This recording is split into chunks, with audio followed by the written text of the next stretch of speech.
स्वागत है आपका अपने यूट्यूब चैनल स्टडी 99 तक पर।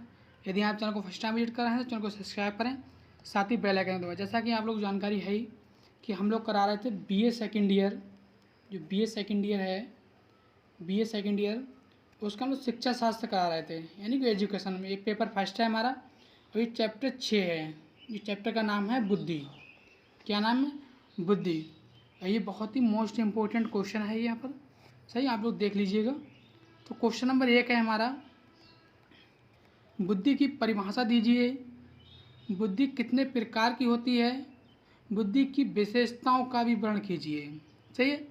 तो हम देखते हैं कि बुद्धि जो है, सही है, क्या है, उसकी परिभाषा देना है, कितने प्रकार की होती हैं, बुद्धि की विशेषता क्या क्या है, ये सब का हमें वर्णन करना है। तो सर्वप्रथम हम देखते हैं कि जीवन की समस्याओं को हल करना, यानी कि जीवन की जो समस्याएं होती हैं, जीवन की समस्याओं को हल करने का गुण ही क्या बुद्धि कहलाता है। जैसे कि आप लोगों ने देखा होगा, हम लोग के जीवन में कई बार बहुत बड़ी समस्या आ जाती है, हम उस समस्या को क्या कर देते हैं, सॉल्व कर देते हैं। तो जिस प्रकार से उसे सॉल्व करते हैं, जिस जिस जिस तरह से हम उसे सॉल्व करते हैं, वही क्या बुद्धि कहलाती है। सही है। मनोवैज्ञानिक द्वारा दी गई परिभाषाओं एवं विवेचनाओं के आधार पर बुद्धिपूर्ण कार्यों के 4 लक्षण माने गए हैं। पहला है, देखो, बुद्धि समायोजन की योग्यता है। बुद्धि क्या है? यदि कोई पूछता है कि बुद्धि के 4 लक्षण में बताइए, तो आप बता देंगे बुद्धि जो है समायोजन की योग्यता है। सही है। दूसरा है कि बुद्धि सीखने की योग्यता है, यानी जो व्यक्ति कुछ ना कुछ सीखता रहता है वो क्या बुद्धि है। अगर बुद्धि होगी तभी तो बच्चा सीखेगा। सही है। तीसरा देखते हैं, तीसरा है कि बुद्धि अमूर्त चिंतन की योग्यता है, जो व्यक्ति किसी चीज़ पर चिंतन कर सके, ये चीज़ सही है गलत है, सही, वो क्या है, बुद्धि है। सही है। चौथा है कि बुद्धि में समस्याओं को हल करने की योग्यता है। बुद्धि में क्या है? बुद्धि में समस्याओं को हल करने की योग्यता है। व्यक्ति के अंदर जो बुद्धि होती है, उस बुद्धि के द्वारा ही उसका जीवन में समस्याएं आती हैं, उस समस्याओं को हल करने का जो गुण है, जो योग्यता है, सही, जो लक्षण है, उन्हें हम क्या कहते हैं, बुद्धि कहते हैं। सही है। आगे हम इसकी परिभाषाएं देखते हैं। परिभाषाएं मनोवैज्ञानिक हुए फ्रीमैन के अनुसार।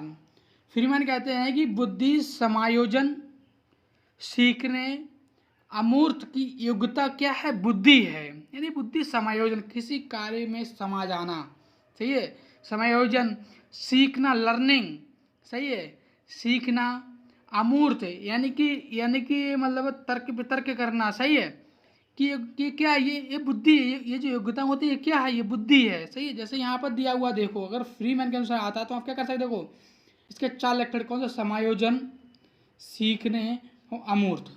सही है। ये 3 अक्षर याद रखना, समायोजन, सीखने और अमूर्त।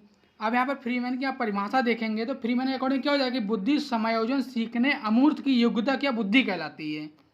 आगे आप लोग समझ में, चलिए आगे देखते हैं। अकॉर्डिंग टू टर्मन, टर्मन क्या कहता है, टर्मन के जो विचार हैं बुद्धि के बारे में, टर्मन कहते हैं कि बुद्धि अमूर्त चिंतन के बारे में विभिन्न योग्यताओं का नाम बुद्धि है। तो बुद्धि जो है अमूर्त चिंतन, अमूर्त चिंतन के बारे में क्या है, योग्यताओं का नाम ही क्या, बुद्धि है। सही है।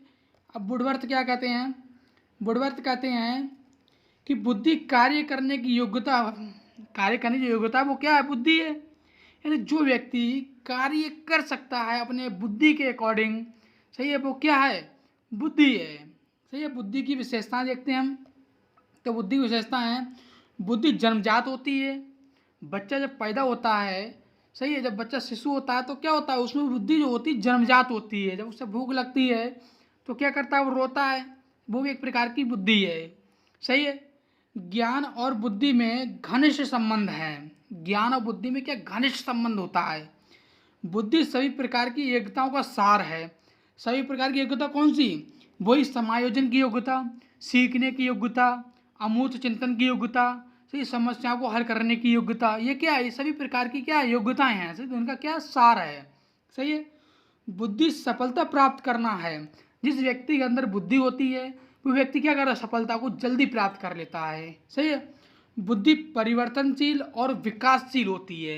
यानी व्यक्ति अंदर यदि बुद्धि होगी तो अपने कार्य में निरंतर क्या करता रहेगा, परिवर्तन करता रहेगा और आगे विकासशील होता रहेगा। सही है। चलिए फ्रेंड्स आगे देखते हैं बुद्धि के प्रकार। इसी बुद्धि के मुख्यतः कितने 3 प्रकार बताए गए हैं। कौन कौन से? मूर्त बुद्धि, अमूर्त बुद्धि और सामाजिक बुद्धि।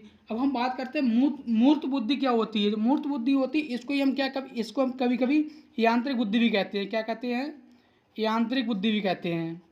सही है। जो मूर्त बुद्धि होती है इसको हम यांत्रिक बुद्धि भी कहते हैं, और इसी को हम कभी कभी स्थूल बुद्धि भी कहते हैं। क्या कहते हैं? स्थूल बुद्धि भी कहते हैं। सही है। मूर्त बुद्धि में जो बच्चा होता है वो कितने मशीन के द्वारा कार्य करता है। ये आँख, कान, नाक, त्वचा, आँख, कान, नाक, मुंह, त्वचा, यानी कि 5 जो होते हैं शरीर के, इनके द्वारा क्या करता है? बच्चा कार्य करता है। देखते हैं अमूर्त बुद्धि। इस बुद्धि को हम तर्क वितर्क का बुद्धि भी कहते हैं। जो बच्चा तर्क वितर्क करता है, जैसे इसमें कुछ लोग आते हैं, जैसे उदाहरण के लिए तर्क वितर्क जो लोग करते हैं वो कौन कौन होते हैं? जैसे मान लो कलाकार, इसके अंदर कलाकार आ जाते हैं। सही है। आपके वैज्ञानिक हैं, वैज्ञानिक आपके अमूर्त बुद्धि के अंदर आते हैं। सही है। आपके दार्शनिक होते हैं। सही है। आपके चित्रकार होते हैं। ये सभी क्या होते हैं? ये अमूर्त बुद्धि के लोग होते हैं। तीसरा सामाजिक बुद्धि। तीसरा क्या आपका? सामाजिक बुद्धि। क्या आपका? सामाजिक बुद्धि। ये समाज के हित में कार्य करने वाले होते हैं। ये जो होते हैं कौन लोग होते हैं? ये होते हैं वो लोग जो समाज के हित में क्या करते हैं? समाज के हित में कार्य करते हैं। हित में कार्य करने वाले होते हैं। कार्य करने वाले होते हैं।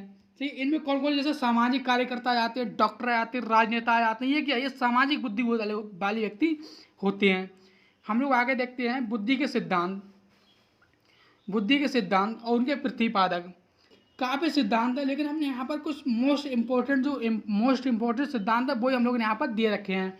जैसे एक खंड का सिद्धांत, एक तो प्रतिपादक हैं विनय, टर्मन और स्टर्न है। सही है। 2 खंड का सिद्धांत, और इस 2 खंड का सिद्धांत को हम जीएस और एस फैक्टर का सिद्धांत भी कहते हैं। ये स्पीयरमैन ने दिया है। इसके प्रतिपादक कौन है? स्पीयरमैन है। बहुत तत्व सिद्धांत थॉर्नडाइक के द्वारा दिया गया है। सही है। समूह खंड का सिद्धांत थ्रस्टन के द्वारा दिया गया है।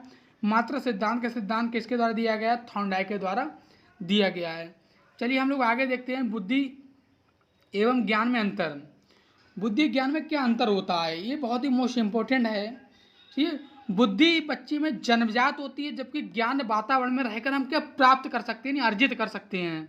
सही है।